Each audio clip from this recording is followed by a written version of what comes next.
Hello world, just wanted to give you a few sentences about a gig I went to see on Saturday at the same time as Her Majesty's Jubilee concert. Well, it wasn't meant to be, alright? Back in September 2020, I thought, wouldn't it be nice to get a couple of tickets to go and see Darts at the 100 Club in London? And they were booked for June 2021, thinking, oh, there won't be a pandemic in June 2021, it'll be fine, we can go. Along came April 2021 and an email to say that the gig had been rescheduled for the same ticket price and whatnot, but for June the 4th, 2022, which happens to coincide with the Queen's Platinum Jubilee. So we were up in London at the same time as everybody else was cramming along the Mall trying to see this amazing concert, which I saw the next day on the iPlayer. But yeah, we were up in London and we were partying as well, and it was rather fabulous. All right, Darts are a fantastic group. They were famous for a few years in the mid to late 70s. Had a couple of hits in the 80s as well. All right, but this was really when I was tiny, really 9, 10. That's when I first kind of they appeared on my radar, as it were, and I showed one of their albums a couple of years ago on this channel. They're a real throwback. They're a real throwback. Yeah, Wikipedia lists them as doo-wop revival, new wave, pop rock. They were slightly left of field. If you see any of their Top of the Pops performances, they are bonkers, all right? And they were bonkers on Saturday night. You know, Den Hegarty just basically, I think his onstage persona is to look like he's just escaped from Bedlam or somewhere like that, giving you the eyeballs and stuff like that. I'll try and I took some photos. You'll be able to see. He had one of the audience members. I hope he knew him. I hope he primed him, but he had him like that. You know, doing that to his face while he was singing. You know, this guy standing at the front, just absolutely off the wall, and the rest of them weren't that far behind either in terms of their off the wallness. I'm not sure exactly how much of the original lineup were there. Obviously, Den Hegarty was part of it. I think he left for a little while in the late 70s because he had to look after his dad who was ill. But yeah, some of them have passed away. Sadly, their pianist Hammy Howell passed away. But I'm gonna put some video on here that I took on Saturday in the 100 Club.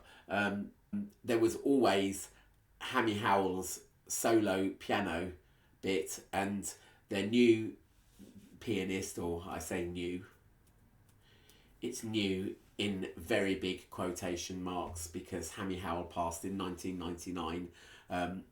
And Darts didn't actually get back together until 2006, and they just do very occasional gigs.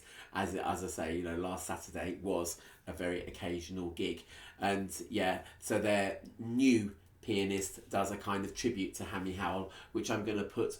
Hopefully, it's not going to make any copyright matches because it's just blues piano. But yeah, it was a really amazing evening, and you know, go and look up Darts. Look them up on Apple Music. Look them up on YouTube. Their Top of the Pops performances, and you know their kind of later gig releases. There's footage there. Of you know, loads of footage, so you know, go and see them there, or look them up because they were fantastic. All right, I have to say a word or two about the 100 Club. The 100 Club is an absolutely iconic gig hotspot in London. It's 100 Oxford Street, and it's underground. So you know, you're in a place that has got great big sort of poles holding the ceiling up. Um, and you know, it's just amazing. There's just such an ambience and a vibe there. It was originally opened in 1942. It wasn't called the 100 Club then. I think it was called Feldman's or something like that. Changed its name in 1964 to the 100 Club. And in the 70s, it was the place for the up and coming punk scene. But there's been, you know, no end of people that have been sort of cutting their teeth at that club throughout the 70s and 80s, even into the 90s. Paul McCartney did a gig and was part of the campaign when it was threatened with closure in 2010. But the Rolling Stones were there, and you know, Metallica, The Damned, The Clash, loads and loads of bands have played this place, and it only holds 350 people, which I'm sure is pretty packed on Saturday night. But yeah, really, really good. Really had a nice time. I'm going to shut up now, and I'm just going to leave you with some photos and some footage that I took. Remember to like, subscribe, share if you dare. See you later. Bye.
How you doing?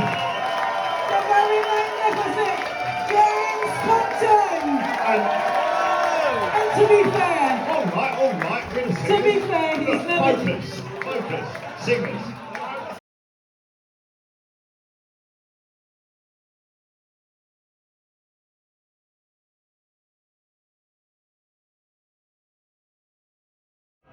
No one's gonna hurt you.